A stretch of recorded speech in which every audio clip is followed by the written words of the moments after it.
நாம் எக் பலகாரம் எப்படி செய்கிறேன்னு பார்க்கலாம். இதை எக் பலகாரம்னு சொல்கிறத விட மூதூர் பலகாரம்னாலே எல்லாருக்கும் தெரியக்கூடியதாக இருக்குது. கொமெண்டில் கேட்டிருந்தாங்க எக் பலகாரம் போடுங்கன்னு. ஸோ இன்றைக்கி நீங்கள் இதை பார்த்துட்டு உங்களோட வீட்டில் ட்ரை பண்ணி பாருங்கள். அதுக்கு முன்னாடி எங்களை சேனலை சப்ஸ்கிரைப் பண்ணாதவங்க சப்ஸ்கிரைப் பண்ணிக்கோங்க. இதுக்கு தேவையான இன்க்ரீடியன்ட்ஸ் இது தான். இதை நாம் ஒன்று ஒன்றா நான் தெளிவாக சொல்கிறேன். இப்போ நாம் இந்த முட்டை பலகாரம் செய்கிறதுக்கு இந்த மாதிரி அச்சு தான் நாங்கள் யூஸ் பண்ணுவோம். இதை நல்லாவே ஆயில் ஊற்றி நல்லாவே இதை ஊற விட்டுட்டு அதுக்கப்புறமா தான் இதில் நாம்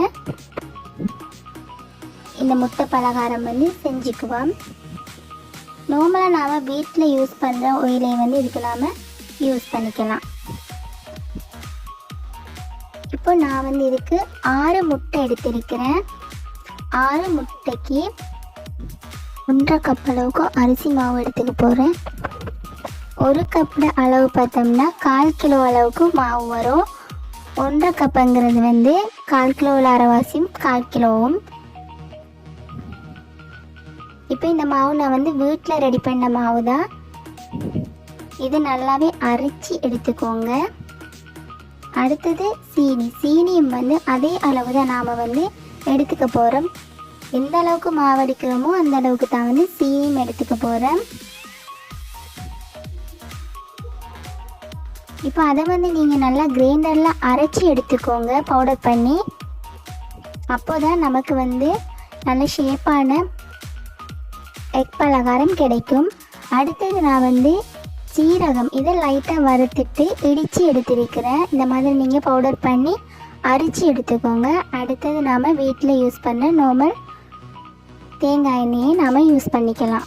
இப்போது 6 முட்டையும் உடைச்சி இந்த மாதிரி ஒரு பாத்திரத்தில் ஊற்றி எடுத்துக்கலாம். இப்போ உங்கள் வீட்டில் இருக்கிற இந்த பீட்டர் வச்சு தான் நாம் நல்லாவே இதை க்ரீம் மாதிரி அரைச்சி எடுத்துக்க போகிறோம்.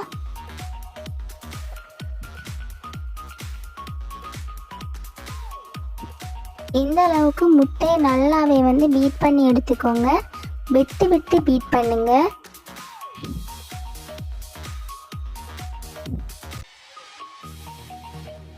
இது கூட நாம் அரைச்சி வச்சிருக்கிற சீனியை சேர்த்து நாம் இந்த மாதிரி பீட் பண்ணிக்கலாம்.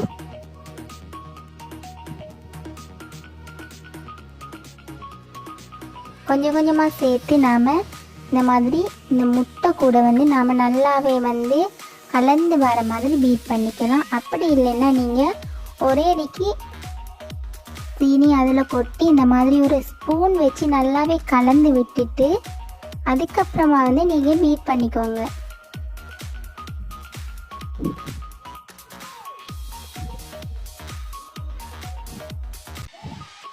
இப்போ முட்டையும் சீனியும் நல்லா அந்த மாதிரி க்ரீம் மாதிரி வர அளவுக்கு நல்லாவே பீட் பண்ணிக்கோங்க. எந்த அளவுக்கு நல்லாவே பீட் பண்ணுறீங்களோ அந்த அளவுக்கு இது சாஃப்டாக இருக்கும். அடுத்தது நான் சீரகப்பொடி இதையும் இதோடு சேர்த்து நல்லாவே பீட் பண்ணிக்கலாம்.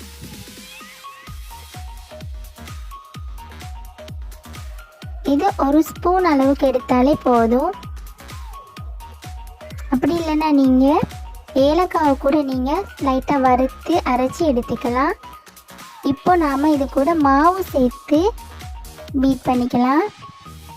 மாவு நீங்கள் ஒரே அடிக்கு சேர்த்துக்க வேணாம், கொஞ்சம் கொஞ்சமாக சேர்த்துக்கோங்க. ஏன்னா ஒவ்வொரு மாவும் டிஃப்ரெண்ட்டாக இருக்கும். அதனால் நீங்கள் அந்த அளவுக்கு மெஷர்மெண்ட் எடுத்துக்கிட்டு கொஞ்சம் கொஞ்சமாக சேர்த்தே நீங்கள் க்ரீமாக வர அளவுக்கு நீங்கள் பீட் பண்ணி எடுத்துக்கோங்க.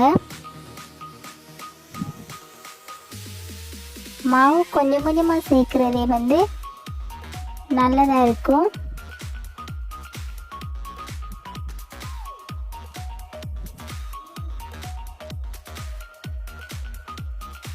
இந்த அளவுக்கு நல்லாவே க்ரீமாக பீட் பண்ணிக்கோங்க.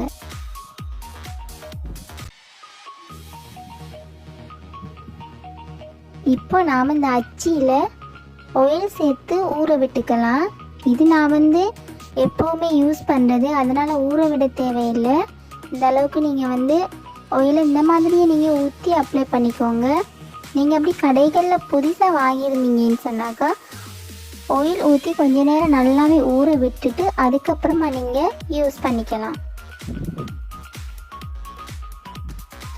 இப்போ நாம் இந்த பீட் பண்ணி வச்சுக்கிற இந்த கலவையை இதுக்குள்ளே எடுத்து வச்சுக்கலாம். கொஞ்சமாகவே எடுத்து வைங்க, ஏன்னா இது வந்து நல்லாவே உப்பி வரும்போதோ இந்த அச்சு சைஸுக்கு வரும். நிறையவே ஃபுல்லாக வச்சிங்கன்னா அது வந்து வெளியே வந்துடும். ஸோ இந்த மாதிரி நீங்கள் ஹாஃப்கே வந்து இதை ஊற்றி வச்சுக்கோங்க. இந்த மாதிரி அள்ளி போடுற அளவுக்கு இருக்கணும். தண்ணியாகவும் இருக்கக்கூடாது, நல்லாவே கட்டியாகவும் இருக்கக்கூடாது. இப்போது எல்லாத்துலேயுமே வந்து நாங்கள் எடுத்து வச்சிட்டோம். இதை நான் வந்து அவனில் வச்சு தான் ரெடி பண்ண போகிறேன்.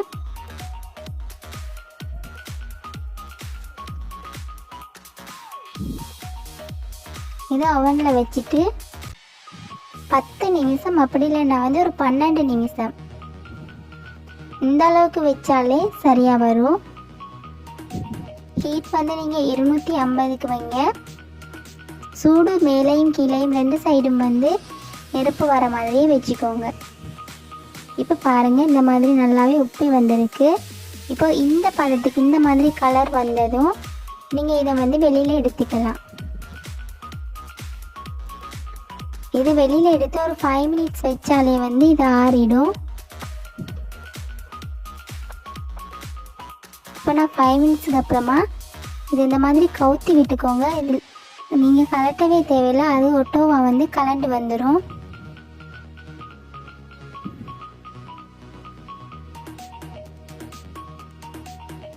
இந்த மாதிரி ஒவ்வொரு டிசைனில் வந்து அச்சிருக்கி நீங்கள் ஒரே டிசைனில் வேணும்னாலும் எடுத்துக்கலாம். இந்த மாதிரி மிக்ஸ் பண்ணி கூட நீங்கள் எடுத்துக்கலாம்.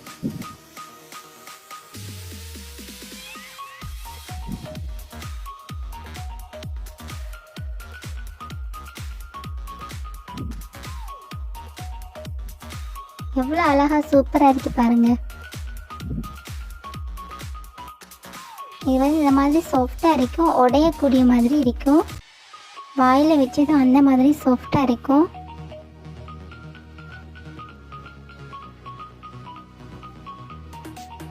இது நீங்கள் ஈவினிங்கில் சரி இல்லை மார்னிங்கில் சரி டீ கூட சாப்பிட்டா சூப்பராக இருக்கும். நீங்களும் உங்களோட வீட்டில் வந்து ட்ரை பண்ணி பாருங்கள். ஸ்வீட் பிடிக்கிறவங்களுக்கு இந்த மாதிரி செய்யலாம். பெருநாள் டைமில் கூட நீங்கள் இந்த மாதிரி செஞ்சு சர்வ் பண்ணலாம். Thank you for watching.